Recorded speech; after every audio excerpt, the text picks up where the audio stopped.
여러분 안녕하십니까? 나눔과 배려를 실천하는 복지TV 전북방송이 1월 17일 금요일에 보내드리는 이슈 브리핑 전북입니다. 12.3 비상계엄 사태로 인한 소비 심리 위축으로 지난해 12월 취업자 수가 3년 10개월 만에 처음으로 감소했습니다. 통계청에 따르면 지난달 취업자 수는 2,804만 명으로 전년 동월 대비 5만 2천 명 줄었습니다. 취업자 수가 전년 동월 대비 감소한 것은 코로나19 팬데믹 영향이 짙던 2021년 2월 이후 46개월 만입니다. 산업별로는 건설업에서 15만 7천 명이 줄어들어 취업 한파가 두드러졌습니다. 전북자치도가 설 명절을 맞아 도민들이 안전하게 먹거리를 이용할 수 있도록 성수식품 특별안전검사를 벌입니다. 전북도 보건환경연구원은 한과 등 가공식품과 건강기능식품, 제수용 농수산물 등을 집중 점검할 계획입니다.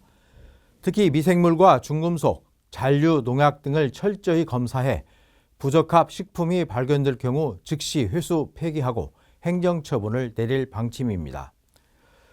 전북선거관리위원회는 오는 3월 5일 제1회 전국 동시 새마을금고이사장 선거를 앞두고 설 명절 전후 위법 행위에 대한 단속을 벌입니다. 전북선관위는 입후보 예정자 등이 인지도를 높이기 위해 명절 인사 명목으로 금품을 제공하거나 사전 선거운동을 하는 등 위법 행위를 집중 단속합니다. 특히 명절 선물을 수수하거나 식사를 제공받는 경우 제공받는 금액의 50배 이하에 해당하는 과태료를 부과합니다. 위법 행위 신고자에게는 최고 3억 원의 포상금을 지급합니다. 전주시가 어려움을 겪고 있는 중소기업과 소상공인을 위해 184억 원 규모의 중소기업 육성자금을 지원합니다. 이번 자금 지원은 소비 침체와 고환율로 인한 경제 악화를 겪는 기업들의 자금난 해소를 돕기 위한 것으로 협약은행을 통해 선정된 기업이 융자를 받을 경우 이자 일부를 지원합니다. 융자 한도는 중소기업은 3억 원, 소상공인은 2천만 원까지입니다. 전주의 탄소 소재 국가 산단에 입주를 희망하는 7개 기업이 투자 협약을 체결했습니다.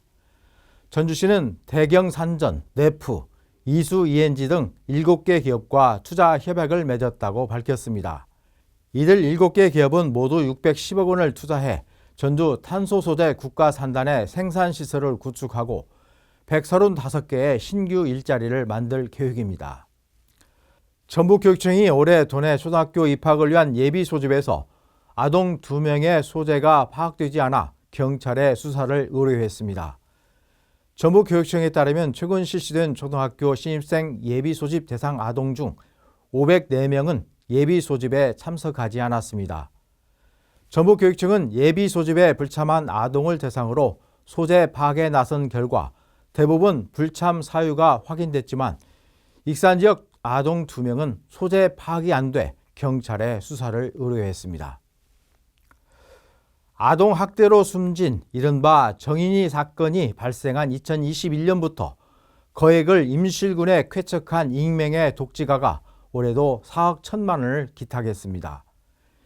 임실군 3계면이 고향인 A씨는 2021년부터 올해까지 5년간 모두 20억 9천만 원을 고향 어린이와 소외 주민을 위해 써달라고 맡겼습니다. A씨는 어려운 경제적 상황 속에서 자녀를 키우는 분들께 도움이 되기를 바란다며 고향인 임실이 이웃 간에 서로 돕고 사는 따뜻한 고장이 되기를 바란다는 메시지를 전했습니다. 전북대학교 총장을 지낸 전북연구원 이남호 원장이 제5회 대한민국 청렴대상 시상식에서 교육부문 대상을 받았습니다.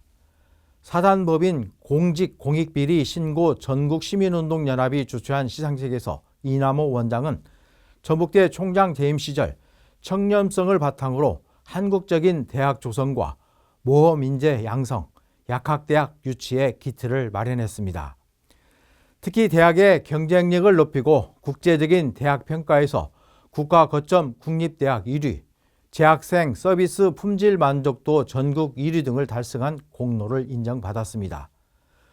또한 대학 발전에 필요한 재정을 1조 수천억 원 유치하고 대학의 연구력을 한 단계 높이는 등 대학 발전에 크게 기여했습니다.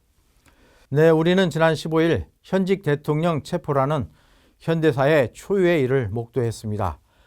특히 윤 대통령은 지난 2주 동안 법원이 발부한 체포영장 집행을 온갖 물리력을 동원해 거부하면서 나라 전체를 극도의 혼란과 불안으로 몰아넣었습니다. 늦었지만 체포영장이 법대로 집행됨으로써 내란 세력에 대한 진정한 단죄와 헌정 질서의 회복을 위한 첫걸음을 떼게 됐습니다. 정의로운 대한민국, 법치와 평등의 나라를 재건하기 위해 대한민국은 새로운 결단의 시간을 맞이하고 있습니다. 다시는 이런 치욕스러운 역사가 되풀이돼서는 안 될 것입니다. 나눔과 배려를 실천하는 복지TV 전북방송이 1월 17일 금요일에 보내드린 이슈 브리핑 전북입니다. 이 방송은 환자중심병원 전주 대자연병원 지원으로 제작됐습니다.